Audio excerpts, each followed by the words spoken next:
Hi, everyone. Thank you all for tuning in. My name is Robin DeVoe. I am a National Board Certified Functional Medicine Health Coach, and I am honored to be joined here today by Melissa Rose, our guest. Melissa is a functional medicine practitioner. She's the owner of Autoimmune Recovery. She's an international speaker. She's a published author. And she's really living out her mission based on pure compassion of helping people overcome their autoimmune disease. And I'm just so excited to be diving into this particular autoimmune condition today of rheumatoid arthritis. And just to address any potential confusion right from the get-go, there's two types of arthritis. There's osteoarthritis, which is more of the wear and tear, overuse, injury type of arthritis. And then there's rheumatoid arthritis, which is the autoimmune version that we're going to be discussing today. And so, Melissa, thank you so much for being here and sharing your insight with us today. I would love to just start out with your experience working with those with rheumatoid arthritis. How did you get into this niche? Oof.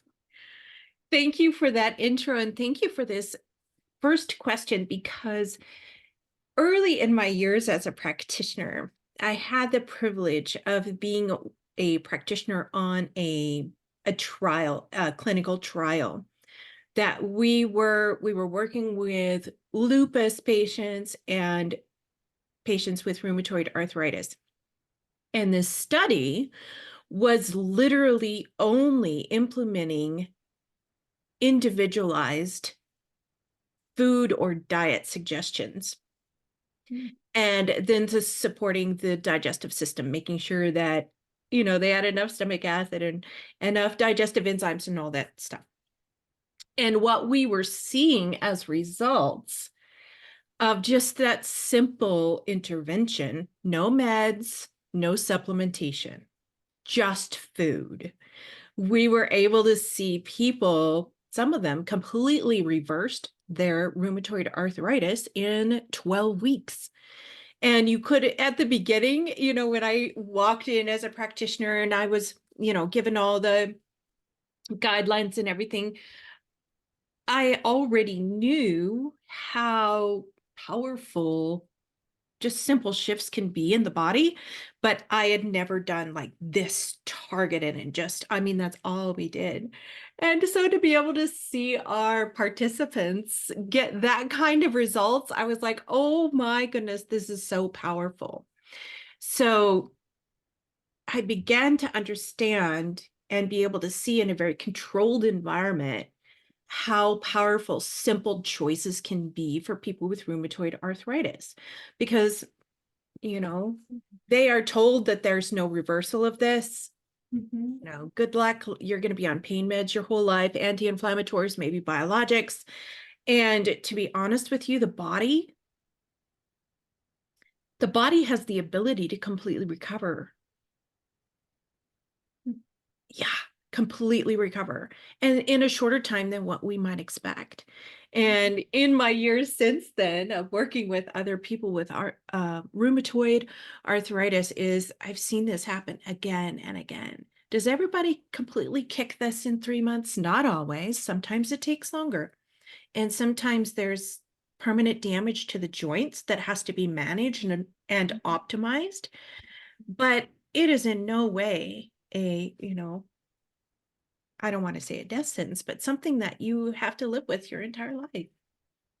Wow. Wow. And that just sounds groundbreaking, Melissa. And incredibly simple.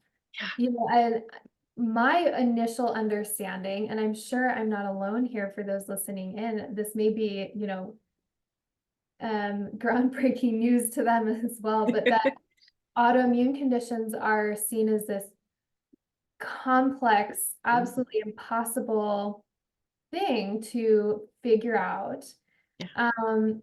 And yet you're saying here that something as simple as dietary changes can make a world of difference. Oh, huge.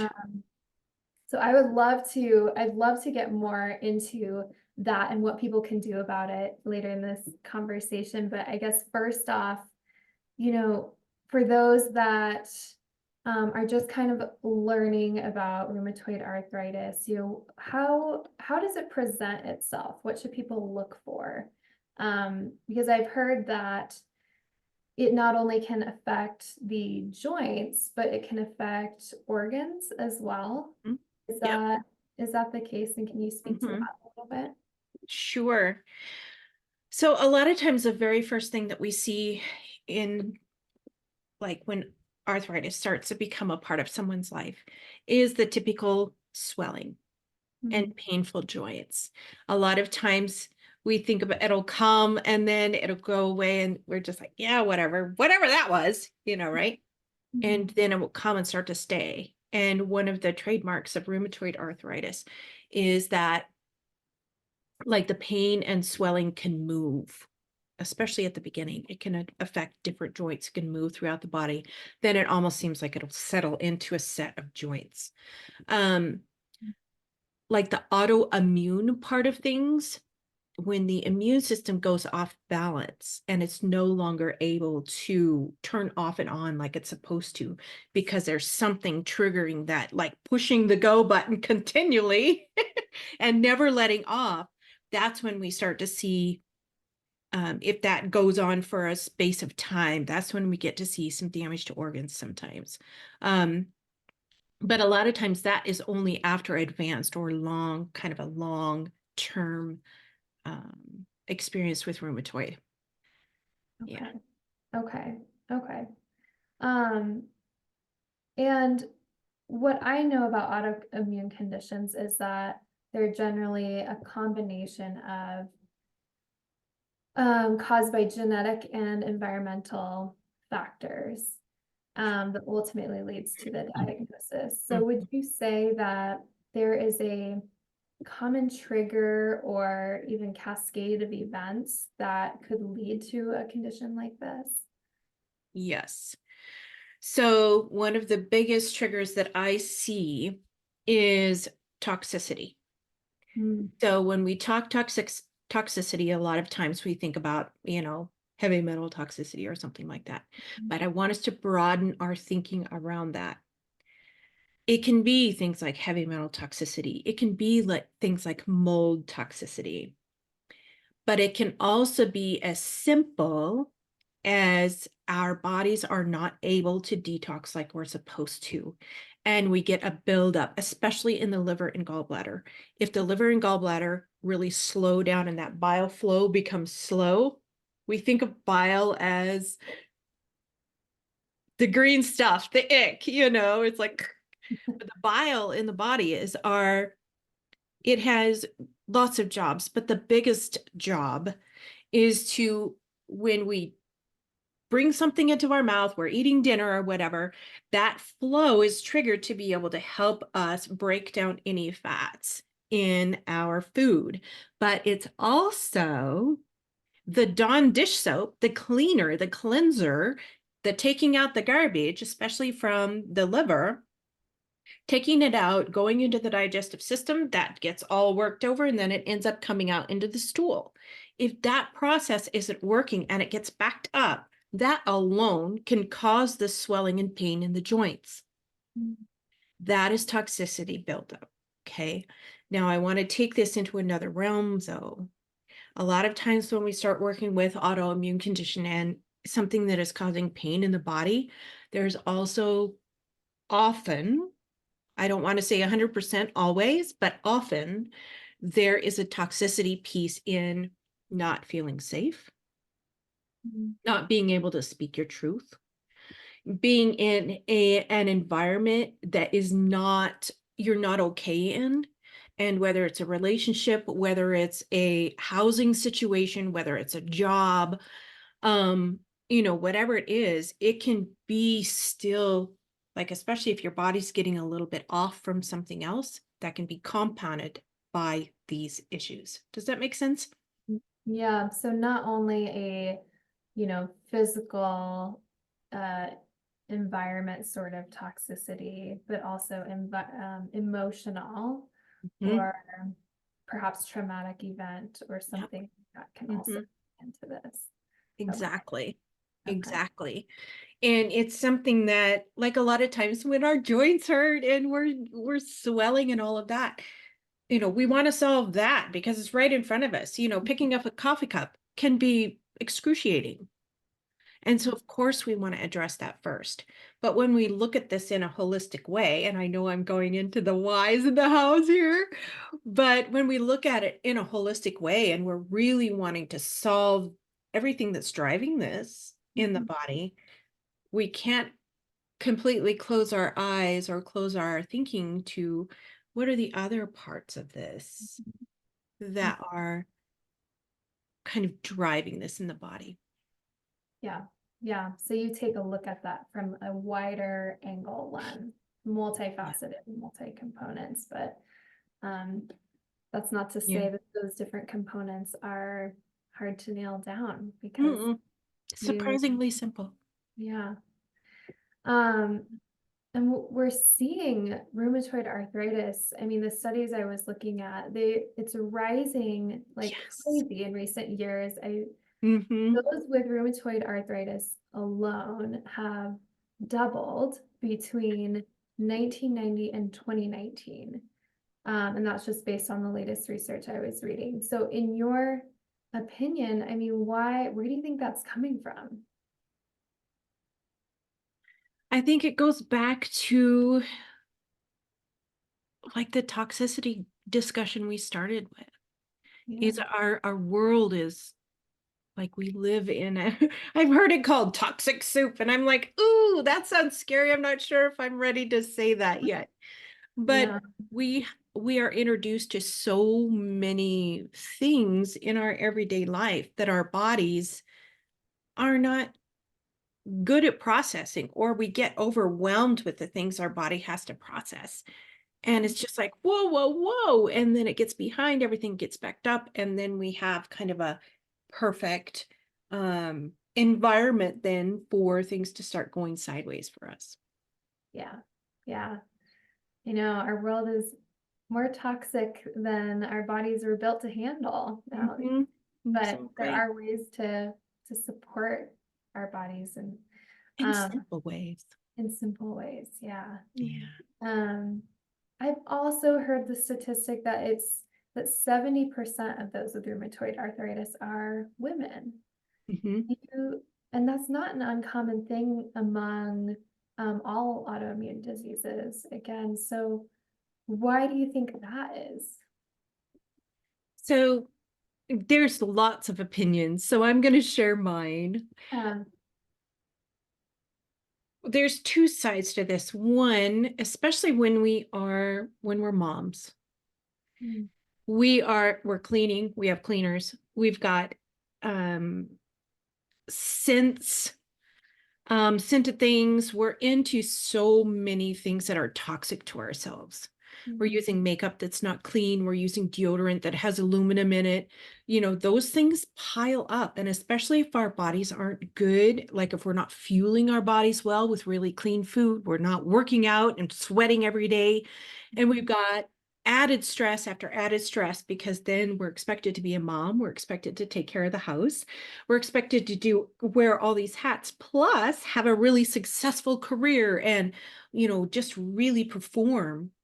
yeah, It's a lot. It's a lot. And especially if we're not consciously taking care of our bodies and mm, being really aware of what we're eating, what's coming in here, what's coming in here, what we're mm, watching, what we're reading, what we're consuming, what we're hearing, what we're allowing to happen here, what's going on our skin, our environment around us. If yeah, we're not fully aware of all those pieces, it's kind of how do I say this well? It creates a space for our bodies to break down.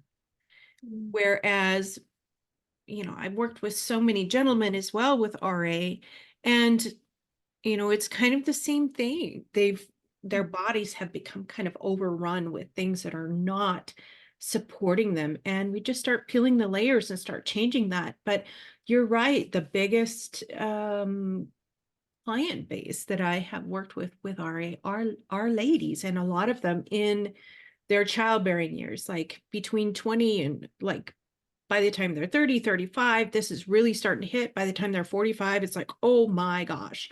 And then 50, 60, it has really progressed. And it's like, you know what? It can be a simple shift and we can really walk out of it. But being aware of all the pieces and starting with how the body's working and how we're fueling our bodies, that's where to begin. Mm, mm. Yeah, and that's really interesting. I was going to ask you about sort of the commonalities that you see in those that you work with RA, and it sounds like you often see this kind of get triggered in middle age or maybe young adults, middle age, and then progress into the later years. But are there any other commonalities that you see amongst your clients with this condition? In the most beginning and basic stages, it is chronic inflammation being caused by something. And that's what we work at the very first level, is find out that something, what is causing that. And then to really optimize the digestive process and the ability of the body to detox. Sometimes just those two simple things Mhm. are enough to bring the body back into balance and resolve the RA. Okay. Yeah, yeah, that's okay. So my next question was what can people do about this? To start to move the needle for themselves, Yeah, and you began to touch on that a little bit.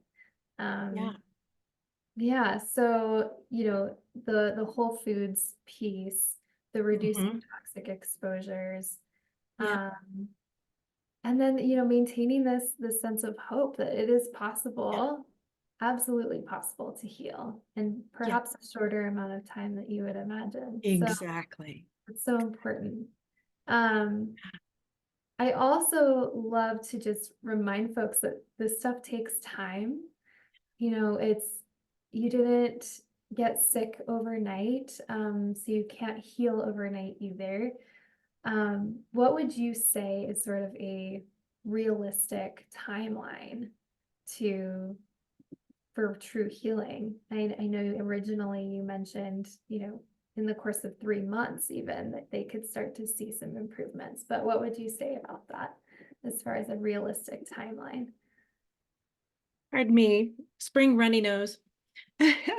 um, I really, really love this question Mhm. because when we're looking at rheumatoid arthritis, we also have to look at what kind of medications have you been on and for how long.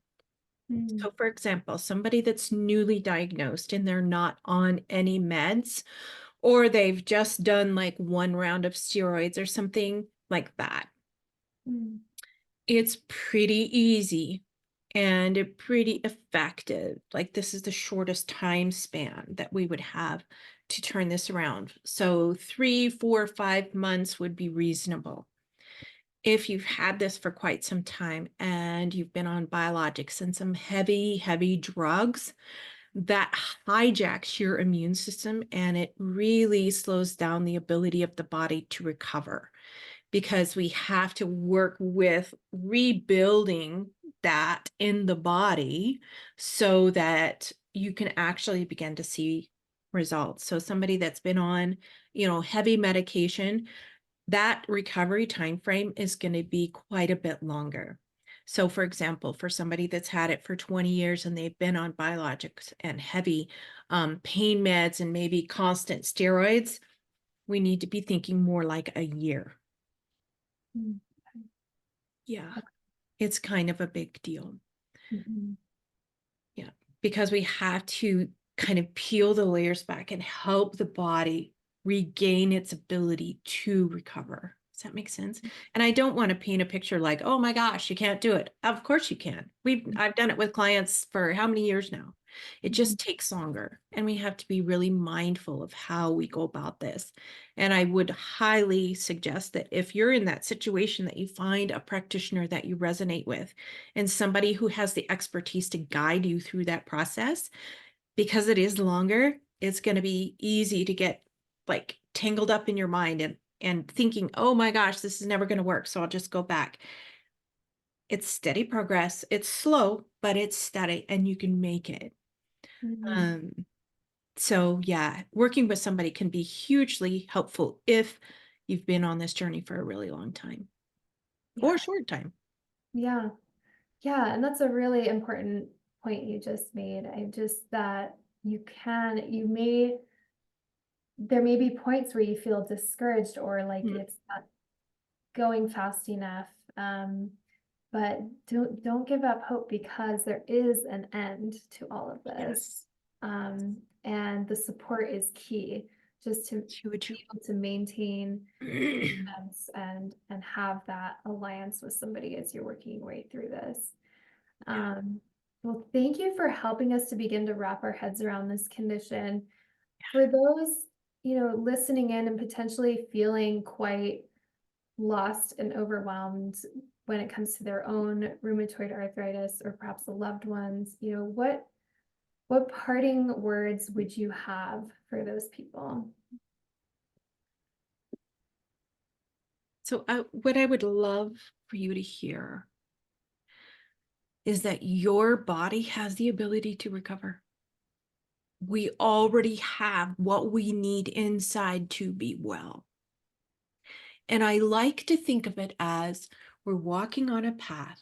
We've all taken trails on, wherever, and walking through the trees. There's always a path, right? You're on your life path and you want to recover. But what we need to do is move the rocks out of the road, figure out what's in the way, figure out what is causing the imbalance and the unwellness. And we can know that. And we cannot just know it, but we can move those rocks effectively and for the long term. So, yeah, I want you to hear this deeply, is that your body can be well. You can be well. I've seen clients come in that even when they come in, I wouldn't say it, but on my, I wouldn't tell them, but I'm like, oh, wow. But they come in and they know in their deepest heart of hearts that they can be well. And that's why they're here.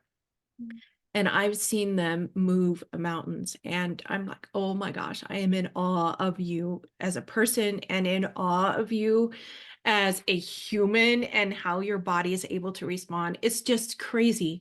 And yeah, if there's one thing you walk away from, it is that you can be well. Your body has the ability to be well.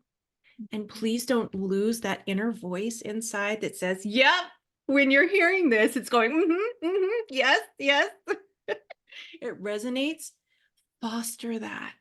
Lean into that. Let that grow, because that's your inner wisdom. That's your inner truth. Your body can be well. Beautiful. Thank you so much, Melissa, for Oh, my pleasure. sharing your wisdom and your insight with us today. If people want to explore this with you, where can they find you? So I invite you to join us at our website. That's probably the quickest and easiest way to join us. It's autoimmunerecovery.org. And we have tons of free resources, tons of classes there if you want to access something, just kind of get a feel for who we are and how we work. And if you're interested in working with our team, you can book in for an introductory call. There's buttons all over the website for you to be able to do that. If you want to join our newsletter list, please do so. We try to send out a really juicy, yummy email every newsletter email every month. We're always doing these kinds of podcasts. We're doing blogs all the time. So much education coming through to really support you. But to be honest, if you're really looking to move into full wellness and you want to just like let's do this. Book in for an introductory call. Awesome. Awesome. Well, I hope that this offered you all some hope out there. Share this with anyone that you feel like needs to hear it. Mhm. And we'll look forward to our next discussion. So thank you so Mhm. much and take care, everybody. Thank you. Take care.